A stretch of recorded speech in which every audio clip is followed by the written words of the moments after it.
இன்றைய வேதவசனம் ரோமர் 8:11.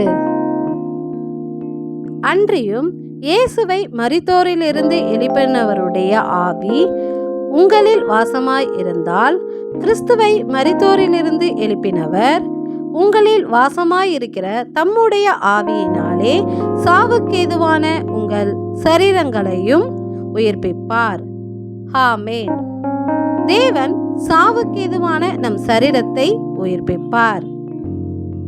ஏனெனில் தேவனுடைய ஆலயம் பரிசுத்தமாயிருக்கிறது, நீங்களே அந்த ஆலயம் என்ற வார்த்தையின்படி அவருடைய ஆலயமாகிய நம்முடைய சரீரத்தை அவர் உயிர்ப்பிப்பார்.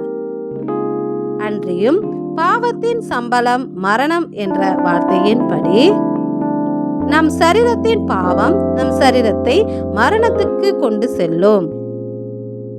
ஆனால் நம் கிறிஸ்துவை மரித்தோரிலிருந்து எழுப்பினவருடைய ஆவி நம்மில் வாசமாய் இருப்பதால் அவருடைய ஆவியினாலே சாவுக்கேதுவான நம்முடைய சரீரங்களை அவர் உயிர்ப்பிப்பார்.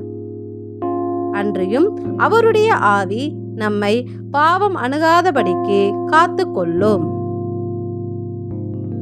உம்முடைய ஆவியினால் உம்முடைய ஆலயமாகிய எங்களது சரீரத்தையும் உயிர்ப்பித்து எங்களை பாவம் அணுகாமல் பாதுகாக்கும் தேவனே,